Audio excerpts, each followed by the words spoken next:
Hi everyone, my name is Keanu and I am the host of the Superfan Podcast.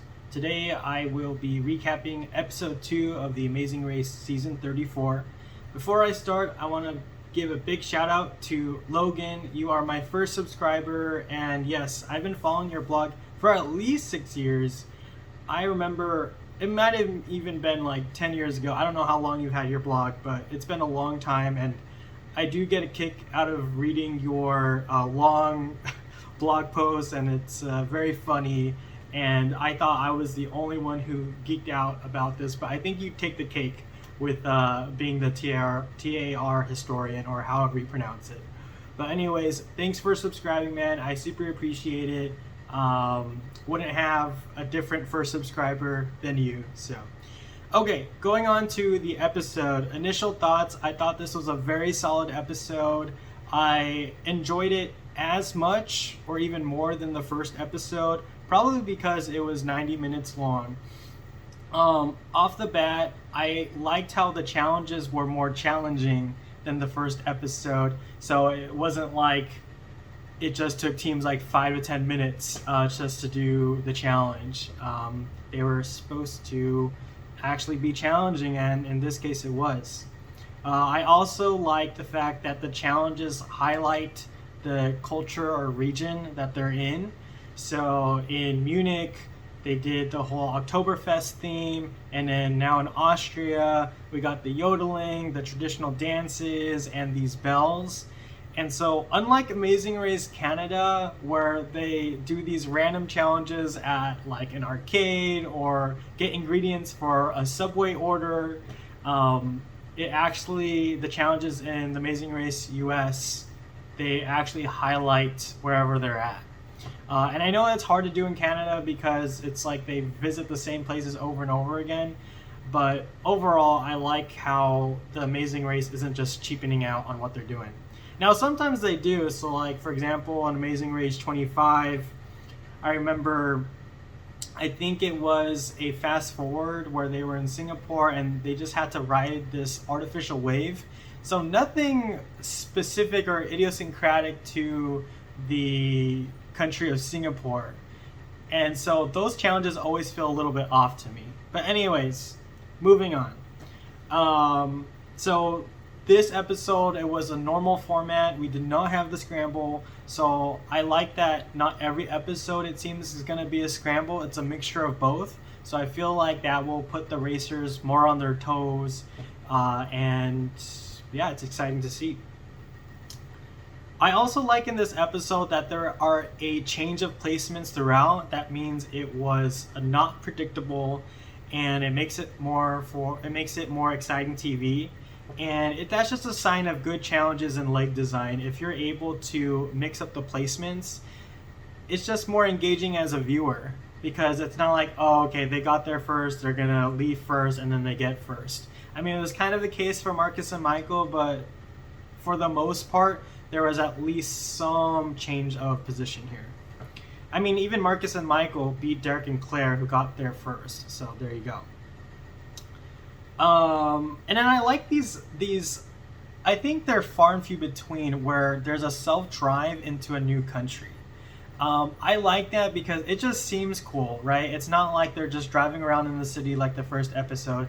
No, they actually have to drive a considerable distance across borders. And I guess that's easier to do when you're in a place like Europe, but it's just cool to see. So, and then at the very end, we had an exciting final three finish, and each team kind of had like a different story. It wasn't like there were two teams that were coming from the same side of the detour task. It was on all fronts. There were different things going on, and at the end, it made for an exciting finish. So this episode was 90 minutes long as opposed to the normal 60 minutes. And I think that's more from a CBS decision, not so much like the Amazing Race producers intended this leg to be 90 minutes. But overall, I enjoyed it because it highlighted the teams more and we got to know a little bit more about their story. I would say, though, I wish that they highlighted less of like the music in the episode. It seemed like they overplayed some of the teams doing the task over and over again. Like, for example, even though I love Claire and Derek, they showed Claire yodeling so many times, at least 5 minutes worth, and I feel like some of that could have been directed to other teams like Aubry and David or like an Abby and Will, because they didn't get that much screen time. But that's maybe my one criticism, is that they could have allocated the time better between teams. They could have also done more tasks, because really it was just one roadblock and then one detour. But then again, I don't think the producers knew that this was going to be a 90-minute episode. So we're at the starting mat, and we're at the fountain right where they left off in the pit stop. And so I like that, because sometimes they have the starting mat different from the previous pit stop. So just small details I enjoy here. So the teams are staggered in 15 minutes apart in 3 groups. And even though I like it when they leave in the exact order and the exact time intervals in which they had placed in the previous leg, I know that in this like new era, like pre-COVID, they're not doing that, and it's most likely because of the whole plane situation, where if one team is so far behind, they can't just leave that team behind. They have to take the crew, everyone. So I understand the staggering of the teams. Although there was no flight in this leg, I think they just want to keep it uniform throughout. So I get it. And ultimately, I'm not that bothered by it. I mean, at least there's a difference in like 15-minute difference between the groups, because sometimes even if the groups or the teams are staggered across in the order that they came in, sometimes there's an equalizer in the next leg anyways, and it didn't matter in the first place. So I did want to know what like the time difference between the teams was, because I was super curious about like how far ahead Claire and Derek were compared to the rest of the group, but I guess we'll never know. So the teams have to go from wherever they're at and go to Innsbruck, specifically Grunwanderhof. I think it's like a hotel or this like pasture in the hills. And one thing I want to talk about is the strategy to get there. Okay, because navigation is clearly like a big deal on The Amazing Race, and especially on a self-driving season like season 34. So the big question is, do you want to do step-by-step directions or just use a physical map? And I think the strategy is different if you're just navigating in a city versus navigating to like a whole new country and it's like a couple hour drive. So I think the strategy is you definitely use Google Maps to find the correct highway, because usually there are multiple, or oftentimes there are multiple highways that you can take when going a long distance, and Google Maps can find you the specific highway that's maybe 10 or 30 minutes shorter than the other one. And so if you're just using it the physical map, it might not account for like the small turns if you're going cliffside through the mountains, even though it may seem shorter, and it might actually be physically shorter compared to another route. If another highway is more of like a straight shoot with like less scenery and you're not like going up in high elevation in the mountains, maybe that highway is faster. So I definitely think that it's more smart to use Google, like get a local, use their phone, get the correct highway. Because I think we saw it in last season with Raquel and Kayla. They had, I think they just used the physical map, and this was the episode where I think they were going to Locarno or something, from Switzerland in Switzerland.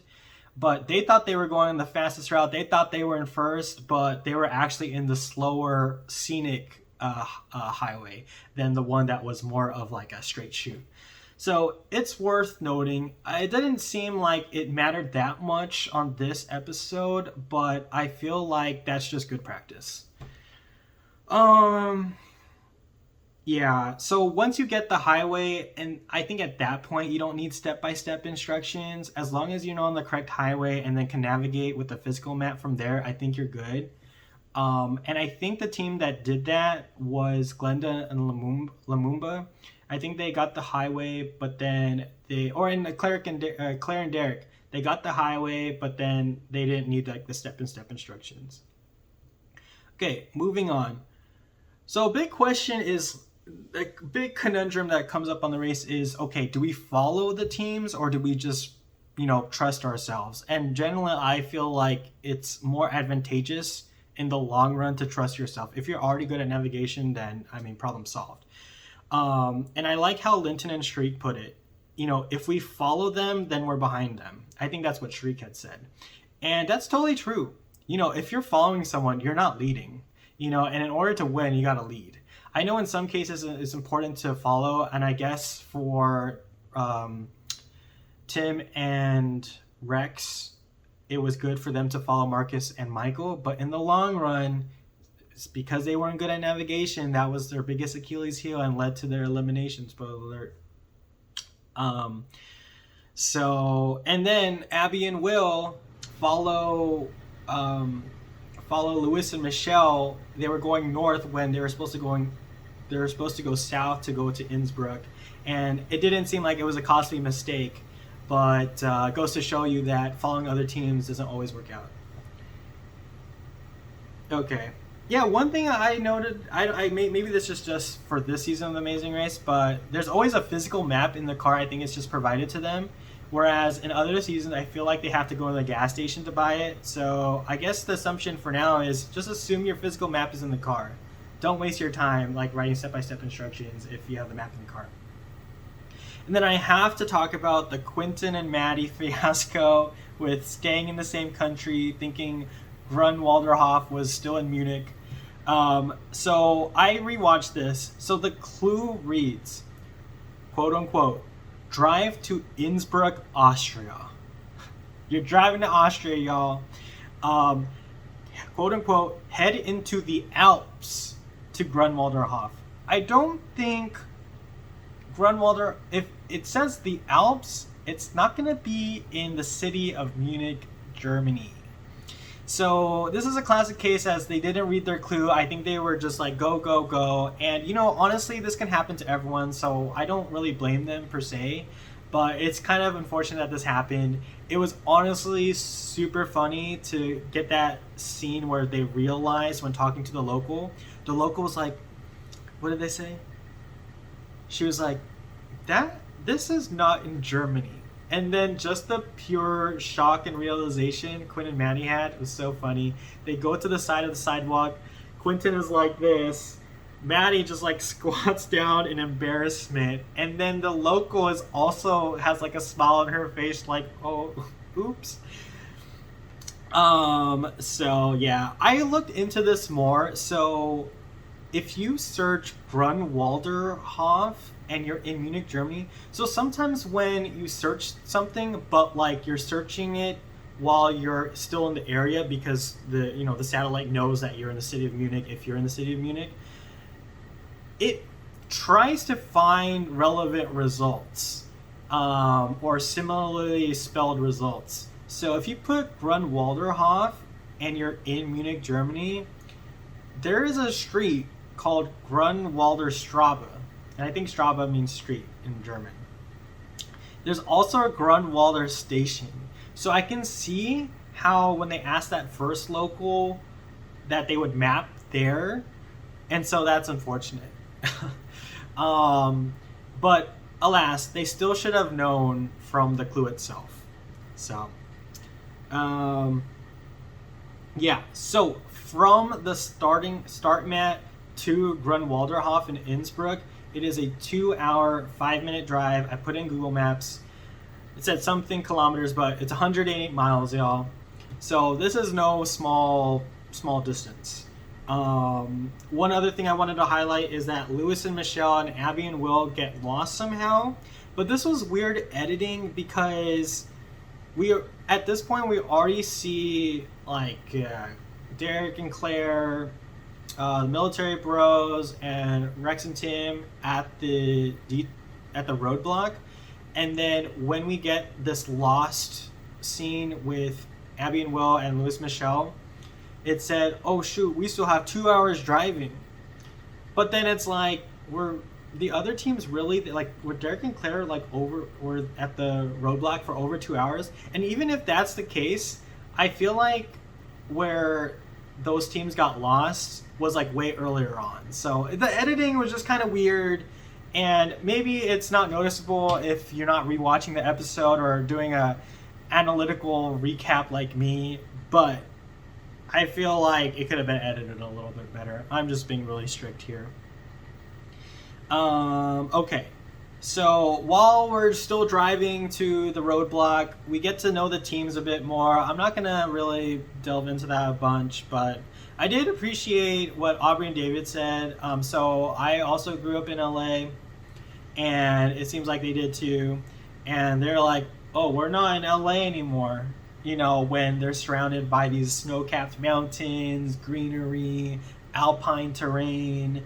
And I like seeing the race through the racer's eyes, especially the scenery. It's just a reminder of how beautiful the world is, and to live kind of vicariously through the racers.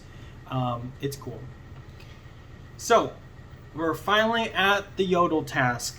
I love this task. Again, I thought it was specific to the location, the culture, the region, and it was also challenging at the same time. I mean, what more do you want from a task? I found out that these are actual songs. So in each little sign that they had for the yodel, there was a song title, and then I put it on YouTube. And so these are like actual modern yodel songs. They just took like a snippet of them and then it put some lyrics onto the sign, and it was like modern. It was interesting. I don't know how to describe it, because when I think of yodeling, I think, you know, I don't know, like olden times, but then this one had like a beat and a percussion and like kind of like techno, so it was interesting. I only listened for like 5 seconds of it, but I enjoyed that the judges were strict. One of my qualms with judges is that they let the teams go off too easily, and so I like to see this because I was a bit worried based on the first episode that just the tasks are going to be too easy. So it's a great sign for what's to come. I also enjoyed when the judges would huddle around and discuss whether or not like the team had a contestant had passed or not. So it seemed like they were being fair about it, and they really cared about who to pass and who not to pass. And it wasn't like, oh, we're just gonna pass you because you've done it 3 times now. There were multiple teams who did it in a lot of times, like Claire, and other teams who got it on their first or second try, like Glenda. And so that shows me that they're being fair about it. It's not just you've done it 3 times, okay, we feel bad for you. It's like, no, you have to earn your way to get the clue. I also enjoyed how whenever you get the clue, that you throw your hat up. Like, I don't know, that's just, you know, not a important part of the race, but just like a small little detail that makes the race for what it is, you know? And everyone seems so happy to throw the hat. So, very good. I think the long queue messed up with Claire, because this is what I think the strategy is. If there is a queue involved, and you know that you're getting it wrong and getting it wrong and getting it wrong, I feel like there's this anxiety in you that like, oh, I have to go back in line. But you'll just be wasting time, whereas you could be really practicing what you need to practice. In line, and in this task, if you don't have the words right, no matter if you're practicing in line, you're still practicing the wrong thing. So it was really advantageous it would be more advantageous to practice on your own than waiting in line. But the line encourages you to wait in it because it's just anxiety. So I hope that made sense.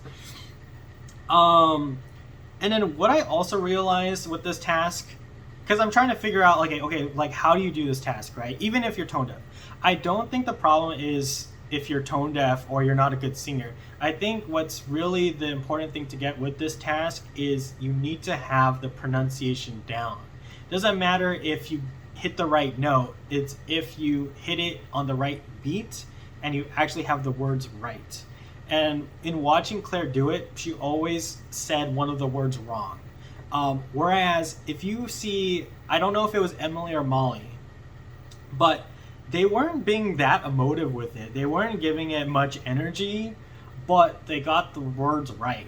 And so the guy was like, yeah, you did it. Cool. And they moved on. So, and then I also appreciated it wasn't just the singing, it was also the movements. So even though most of the teams had to redo it because they just didn't get the words right, there were a couple teams that didn't get like the milking of the cow or doing the cradling thing right.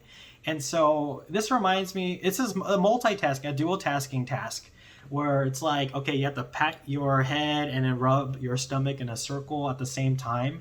And that's difficult. That's difficult because it's hard enough to do this yodel thing, but then to also put a physical movement into it. It was just like those little things that make it a little more challenging that I appreciate.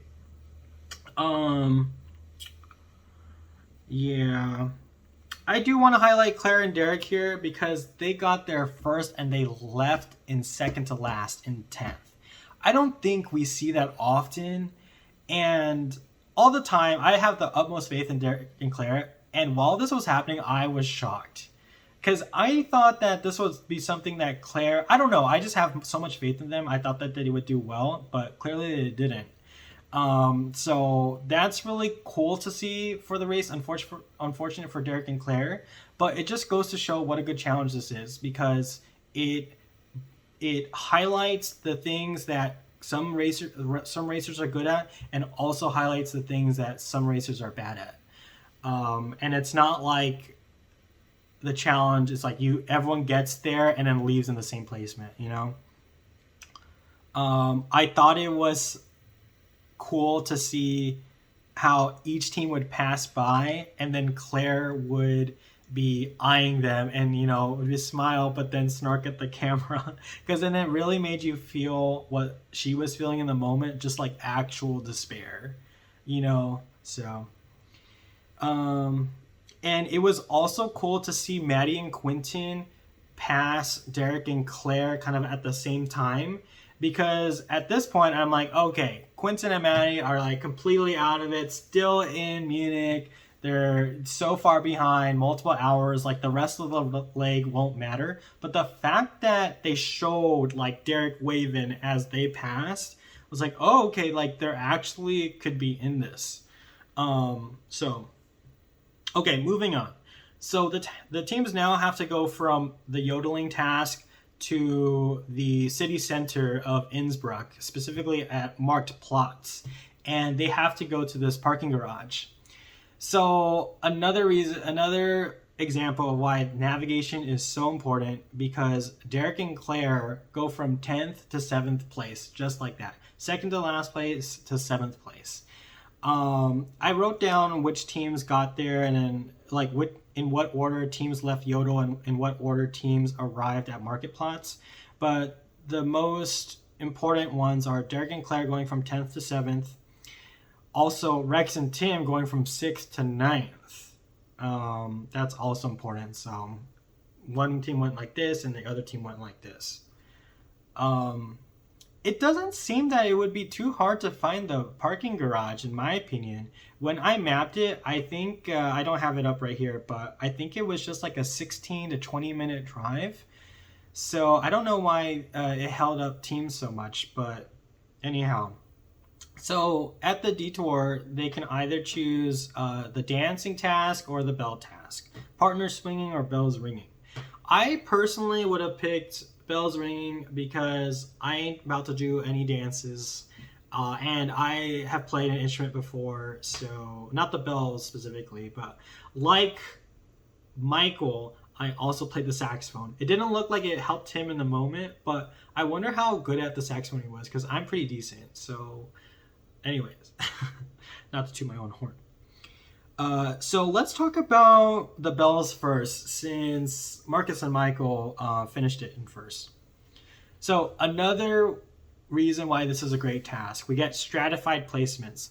1st, 4th, 9th, and 11th. The winning team and the losing team both did the same side of the detour. So it's not like picking the side of the detour was going to make it or break you. Yeah, it's a good challenge. I am appreciating that these detour challenges or route info challenges are usually requiring both members of the team to do it, because it's not like one member of the team can carry the other. So we see like a difference between Rex and Tim and Marcus and Michael, where Rex is the better musician and Marcus is the better musician, at least in this task. And no matter how great Rex and Marcus were, your ability to do the task depended on who was the weakest link. And so I like that, because it's like, okay, you can't just be carried by a dominant partner. And I feel like in previous seasons, especially the early on seasons, where either one person always did the roadblock, or I don't know, I can't come up with concrete examples on the top of my head, but there are multiple times where it seems like one partner is just kind of dragged along the entire race, and they're like, they're not doing anything, not even holding their backpack. So I like challenges like this. And it seemed quite difficult, it wasn't an easy challenge. I mean, for Derek and Claire it was, but I mean, it took some teams like 9 to 10 times. So I also want to highlight Rich and Dom. Dom is one of my favorite characters this season, and it's not like I don't dislike the team. I just like them for pure entertainment, and I'm not necessarily rooting for them. I'm rooting for them in the sense I don't want them to be eliminated in like the next few legs, but I just get so much entertainment out of their misery. And yeah, so one quote or a couple quotes that Dom says is like, once they go to like perform the task in front of the judges, she says, "Good to have you today," which is but she says it in the way that it's like, meditative and open. I just don't know how to describe it. You know what I'm talking about.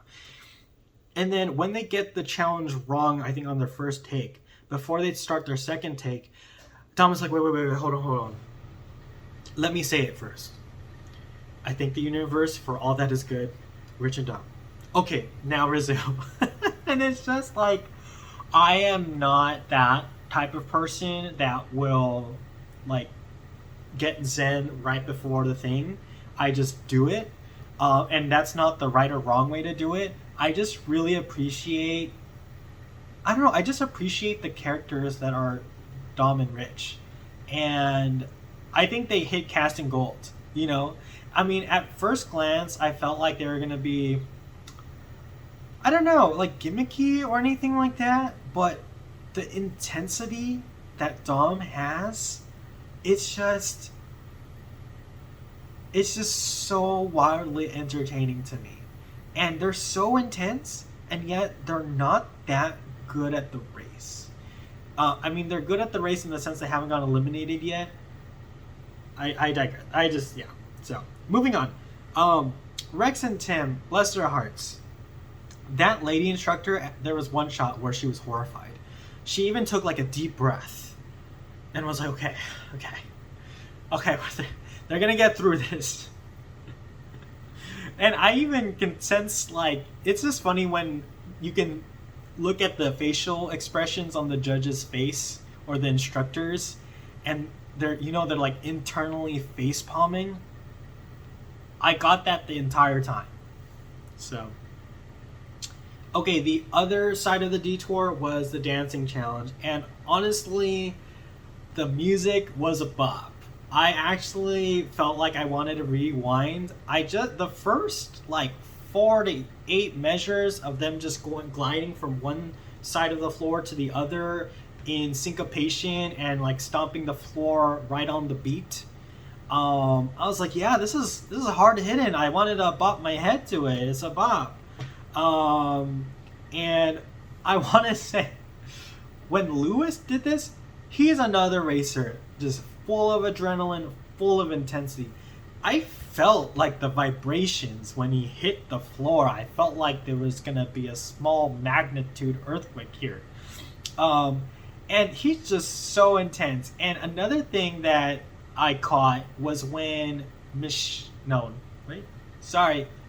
was when, yeah, Michelle. Was when Michelle, I get confused with Michelle and Aubry because an aside is I did a ORG, like a online reality game of The Amazing Race, and it was held by, the hosts were Michelle and Aubry, and now here's Michelle and Aubry, but they're in different teams. Anyhow, okay, where was I going with this? Yes, Lewis and Michelle. When Michelle finished the yodel task and threw her hat, here comes Lewis just running, and I would be fearing for my life, and so he goes and bear hugs poor Michelle, and they almost run into like the big base or like one of the guys. And I was like, someone's gonna get hurt with the saw from the first episode and the smash. I mean, this guy, this guy's gonna hurt someone unintentionally. Anyhow, I love the music. I love the backdrop of the area they were in. Just like the mountains, it seems so close. Like this episode wanted me to go to Austria, Innsbruck specifically. I feel like everywhere in Austria, if you're in the Alps, is amazing. So it's a great transition from just being in the city. You know, like when you're in the scenery, it's good. I felt like overall this was a harder task than the racers made it out to be. The racers made it out to be look pretty simple. I felt with the spinning, someone was gonna get sick or throw up. I feel like, and I can barely spin around twice and I'm already on the floor. They had to do it like, I don't know, 8 times of spinning, and not just in one measure. It was like when the male partner would spin the female partner, the female partner like spun like, I don't know, 10 times, and that wasn't the end. When the male partner had to do the, I don't know what it was called, but they were slapping their hips and their back of their shoe, the female partner also still had to spin, and if you got it wrong, you had to do it again. So I mean, that would have been the hardest part, I think, but I digress. Okay, so let's go to the placements now.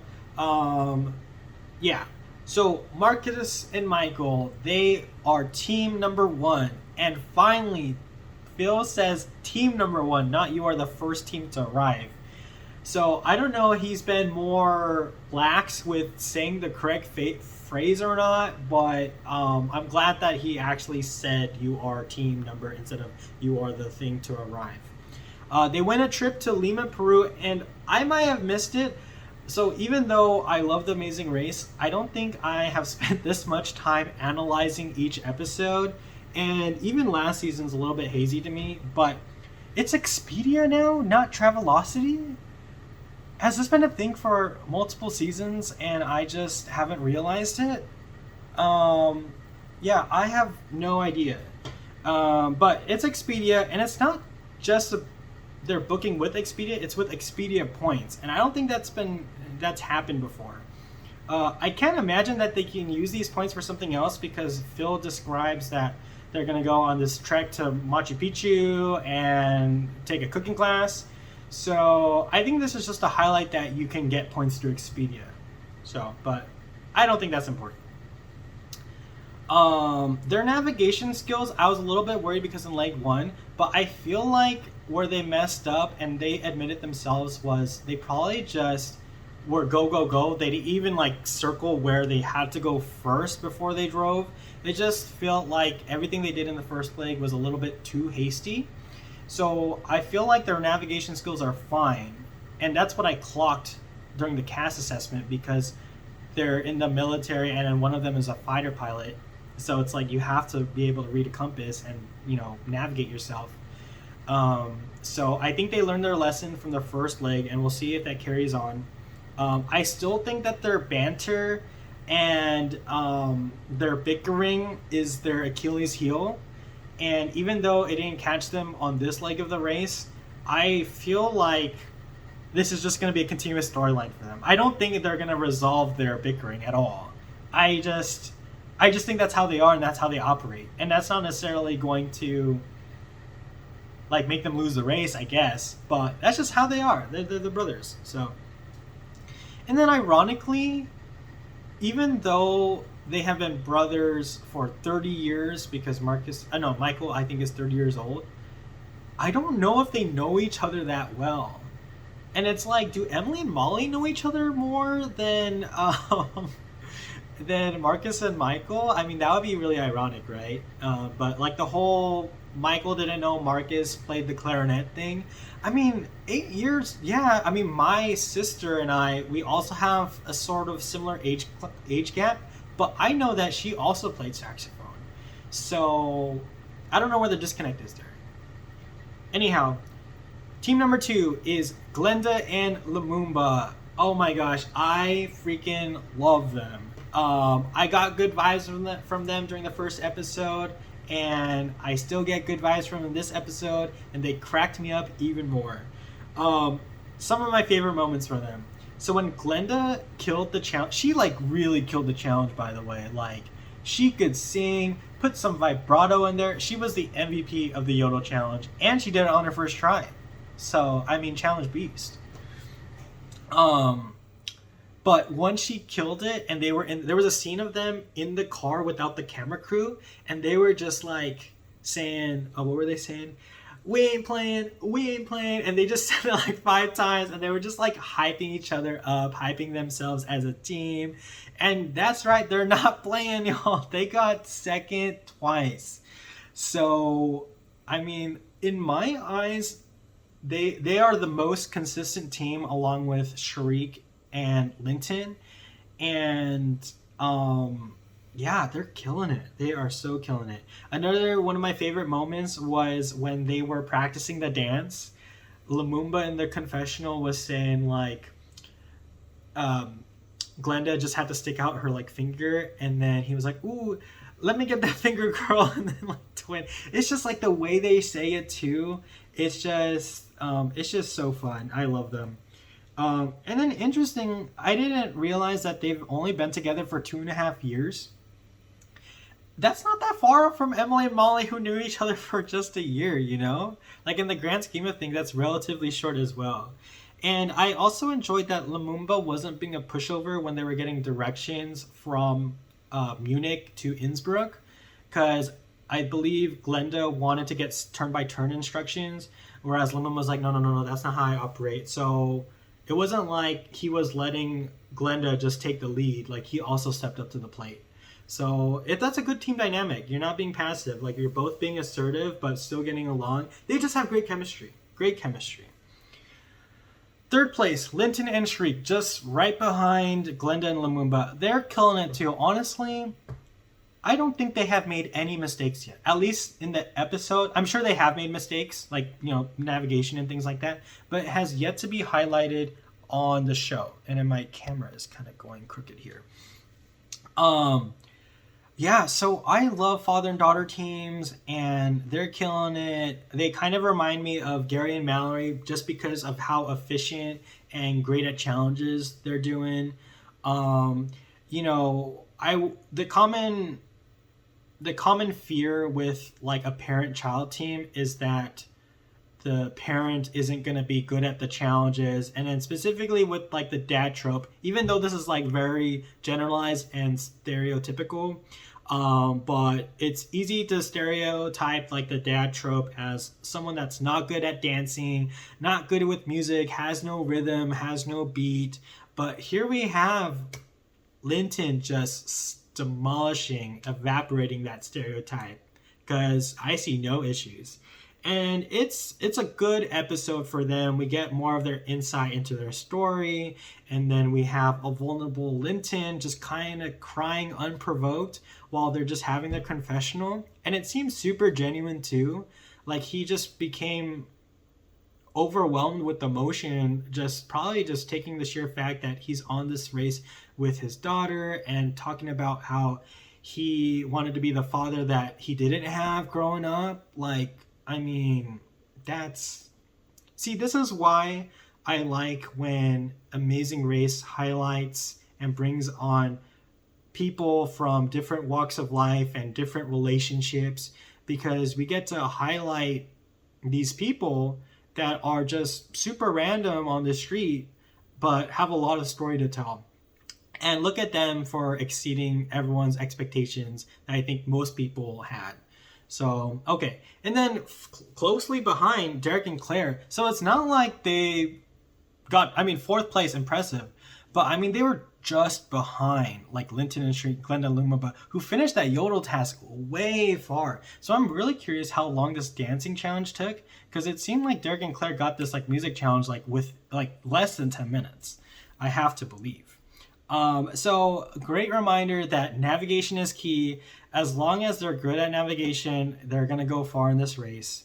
Derek and Claire, I think this was a very humbling episode for them. Derek even explained on his first recap for the first episode. And I think this goes to show that, not all music tasks are the same. I think I've been seeing online that, this episode, it's all music tasks, kind of insinuating that they're the same thing.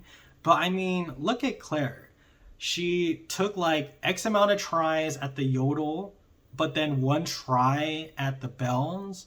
So to tell me that all music tasks are the same is just no, that's not the case. Like I can see the connection, but singing versus dancing versus playing an instrument is completely different. Like I can play the saxophone, I can do jazz music, but if I were to learn like the most simplest dance routine, I couldn't do it. I just couldn't do it. So despite being music related task, it clearly tests different skill sets. That's all I'm going to say. Fifth place, we got Lewis and Michelle. They made the navigation mistake in the beginning and the edit looked like it was going to be huge for them, but it wasn't. So, not a big deal. We're still not getting that much screen time from them. And not getting a lot of their personality, but just like some other teams, I think they're just facing the middle of the pack syndrome. If you get to the task in middle place, you're not going to be the ones narrating what the task is. And if you don't horribly mess up, then there's no reason to really showcase like how well you're doing in the task, right? So I think it's more of a symptom of that. They got in 2 attempts, even though they're dancers, or at least Michelle is. Yeah. One thing I do want to say, similar to Aubry and David, I wanted to see the dancers do the entire dance routine, because we saw Linton and Sharik and Glenda and Lumumba do like the full routine like multiple times, and I was like, oh my gosh, I wish they had spread it a little bit more, because I want to see the dancing teams do the dancing challenge to see them like really shine. I feel like just like a missed opportunity. We only saw like the guys really do like the clapping things on their thighs and their shoes, and that wasn't really the part I really wanted to see. But anyhow, yeah, hopefully we get more screen time from them. And then we get Abby and Will, again, middle of the pack syndrome. One red flag with this team is that I feel like they're more of a follower than a leader, because this is now the second time where they followed a team. In the first episode, even though we didn't get to see it, Derek and Claire mentioned that they were following them to. Derek and Claire mentioned that Abby and Will were following them to the first task in role, without really getting the directions, I guess. So they just relied on another team. And here they are again following. It takes a lot of me to remember the team's names. Then again, in this episode, they follow Lewis and Michelle blindly. And it's like, what are you doing? You're going to navigate to another country. You need to know where you're going. You can't just blindly follow another team. That's what Tim and Rex did, but I just feel wholeheartedly that you need to rely on yourself, especially if you're going to another country. But anyhow, it didn't really affect them that much. They got 6th place. Emily and Molly, yeah, they must have gotten lost to market plots, because let me see here. I guess it's not that bad. Yeah, I think they struggle. I don't even think they struggled that bad at the dancing challenge. It's just that everyone else was like so much better. Like they had Lewis and Michelle, who obviously are dancers, and I believe Emily and Molly, one of them is a dancer. So again, great challenge, because you are the weakest link in your team. So whoever wasn't the dancer, obviously it was the one that made them do like 4 attempts, I believe. But I still can't tell them apart. I still feel like they're a dark horse in the race. And I mean, when they were talking to Phil and one of them said, yeah, I just didn't even know I have a sister. Like, that's wild. And sometimes I think, like, you know, they say, oh, you have your doppelganger out there. Never once do I think, oh, I have an identical brother. So the fact that it's not even like, oh, a brother or a doppelganger, you know, it's not. No, it's your identical twin who has the same DNA as you. Like the same genomic DNA sequence. It's just wild.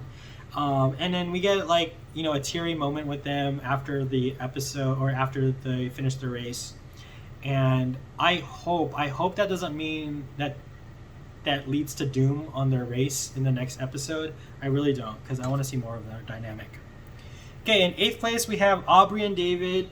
Again, we should have saw them dance. They're dancers. Missed opportunity. I thought it was kind of funny that Aubry couldn't hold her pose at the end. I mean, she was doing a little bit more extra than needed, and she kind of a little stumbled. And yeah, I really like their energy because I think they're really wholesome. They seem super kind and sweet, and I want them to do well in the Amazing Race, but I do want to see more personality from them.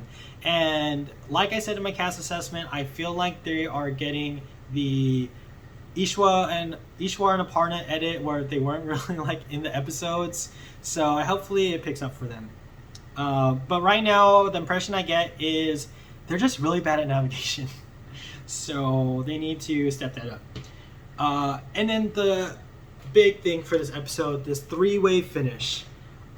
So like I had mentioned, I love that we are getting 3 different stories here. We get one team in Quentin and Maddie. They finish the dancing detour. We get another team, Rich and Dom, who arrive to the mat already in sweat, and they're going to get sweatier. And they arrive in 8th, but Phil can't check them in because Dom doesn't have her hat. And I rewinded the tapes, and when they were originally leaving the parking garage, I don't know if this was voiced over or not, but Rich said, make sure you have all your clothing or something to that effect. So, and then I think Dom didn't hear it or just kind of brushed it off, you know. So we got that stressful situation going, and then we have Tim and Rex like on their 10th attempt on the bells, and it's like, who the heck is going to be in last place? First, starting off with Rich and Dom. I mean, there was just pure horror on Dom's face when Phil's like, sorry guys, I can't check you in. And Phil's like stone cold, y'all. He's like, doesn't even like seem that empathetic. He's like, well, you can't be on the race, like, you know, and not like very serious too. And then they're just stunned. They're just kind of like waddling back and forth. And then like here's Rich looking at the clue, and Dom is saying, oh, it must have fell off when like on the street, like I don't have it. And then here we have Dom manifesting that it's in the car. And not that that's what worked, because that's not how life works, but it was in the car. So, you know, there you go. I just think it's hilarious because I feel at this point, the most dramatic, like, you know how before it cuts to a commercial break, there's like a dramatic thing that happens. I feel like Rich and Dom have now amassed like 5 or 6 of those. It never fails. They're doing something wrong. Something tragic happens. Lost a hat. Are in deep frustration. Almost in tears. Kegs going off the bridge. I mean, again, pure entertainment. And the editors are really doing a great job of editing that team. I mapped the pit stop from Hofburg Palace to the parking garage, and it's just an 8-minute walk. It's 0.43 miles if you do the fastest way. So just sum up, they probably had to do a mile total of jogging, running, and on top of that, they had to go into the garage. So even though it's an 8-minute walk, this probably took them 20 minutes. And so then 20 minutes, they just go down one place from 8th to 9th. But before I even get to that, on the way back to the palace, we get this like guttural scream from Dom. She also says, it's just pain, and we just get this, oh my god, she was just like letting it all out. I got the what's it called? The bookmark. It's an hour and 46 seconds into the episode on Paramount Plus. I mean, and then you get these tourists and civilians just kind of looking around like, what the F is going on here? This lady is going crazy, y'all. So that was my favorite part of that. That could have also been the episode title, just like asterisk. What's her name? Oh my god, I'm blinking out. Dom. Asterisk screams externally, asterisk Dom. Tourist look about. And when they arrived to Matt, I mean, Dom was sweating. You know those like Gatorade commercials where like the sweat is the Gatorade? It looked like that. I mean, they were hauling, y'all. And I got to hand it to them because it's not like they're so intense. They're so intense. You know, being intense at the race and also not being the best at the race, that's a great combination. We need more of those teams. So you need a mixture of teams that are competitive and good, and teams that are competitive but aren't good. So they didn't even like, when Phil tells them they're not in last place, they're not even phased, because I feel like at this point they have exhausted all of their glycogen stores in their body and are just done. They don't even have any emotions to give anymore. So then we have Maddie and Quentin. I like how they were just minutes behind. Like, that's crazy. And what's crazy was like they haven't seen a team since Derek and Claire, and not even, you know, at the same place. It was more in passing, right? And so they must have been thinking, this is it. Like, you know, they're in good spirits though. They're probably already prepping themselves internally that they're in last place. And then to have Phil tell you you're not in last when all you've seen around you, you've picked up the clue, you're always the 11th team. I mean, what an emotion, a swarm of emotions that you must be going through. And this might sound a little creepy, but I like replayed their exact like reactions when Phil tells them the news, and it's just like there are like multiple emotions going on within like a split second. So I think that's pure entertainment. Pure entertainment. I love it.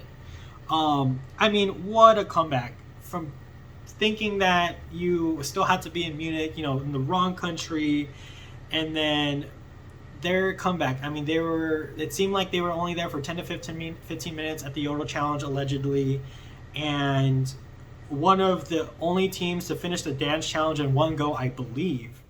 They killed the challenges, you know, and had it not been for killing the challenges, I think they would have been in last for sure. I also think they must have gotten lost at some place. They must have gotten lost from the Yodel to market plots, because it just didn't make sense to me that if they were only 10 to 15 minutes behind Derek and Claire, and then they go to the dance challenge and they don't see any team there, it just doesn't make sense editing wise. So I feel like they must have gotten lost from the Yodel to market plots. This is just assumptions here, but based on the edit. And then I wish, if they did get lost, I wish they explored that or included that in the episode, because then it would have been more of a sucker punch that you would think that they would be last, but no, they're not. So who knows? What else with Maddie and Quentin? Oh yeah, I wish Phil would let the teams explain what they're going through and what's on their mind, rather than Phil kind of explaining it to them. Because Phil's like, oh wow, like, you must be so emotional. I don't know what he said, but it was like, you must be so emotional right now, Quentin. It's like, Phil, all you have to say is, what's going through your mind now, Quentin? Like, let the racers speak. Don't put emotions on them, because I don't want the the Phil perception of what's going on. I want what they're feeling in this exact moment after they've done this hours long leg and thinking they're in last the entire time. Yeah, so yeah, Phil was really good at being a host and saying all of his lines, but when it comes to like empathizing or like connecting with the teams, I feel like he could draw more emotion from the teams rather than like commenting on everything for them, So, and then my camera's being weird. Okay, how is this going 55 minutes? Okay. And then lastly, Rex and Ryan. I was fooled, y'all. When they got to the yodel task in third place, I was like, oh, okay, Rex and Ryan aren't leaving. Like, they're good. And then when they left the yodel task, I think in 6, I was like, oh yeah, they're more than good. It seems like navigation was really the thing that got them. Because, oh, my phone's going to die. Hold on. God save the queen. Because I believe they took the right side of the detour. Because if they did the dancing challenge, they'd still be there. There's no way. So they did the correct side of the detour. I mean, sure, they could have done better at the side of the detour, but what really put the nail in the coffin is the navigation, because they left the yodel, I believe, in 6th, and then they got to market plots at 9th. And so they're already now in the last 3 teams, and it set them up for failure. Whereas if they were good with navigation, they should have gone to market plots at 6. I rest my case. But anyhow, yeah, like Phil, I was disappointed that we didn't get to see more of them. But someone had to go, like they said, and yeah, I appreciated their banter. Rex seems really funny, and I like to see when older teams do well, and it's unfortunate that it wasn't in the cards for them in this season. But overall, I'm liking most of the teams, so I feel like any team that goes, I'm going to be a little bit sad. So that is my take for this episode of The Amazing Race. I am a new podcaster, so if this was something that you enjoyed or want to see more of, just please subscribe. I have 1 subscriber in Logan, so thanks, man. But as you might tell, I'm a really big nerd for this show, and yeah, even if I don't get any new subscribers, I'm content because I feel like this is fun just doing for myself. So, but yeah, like, comment, subscribe. Let's have a conversation. Fact check me, please, on anything I had said. Yeah, I just want to hear you guys' feedback. So anyways, see you guys next time. Later.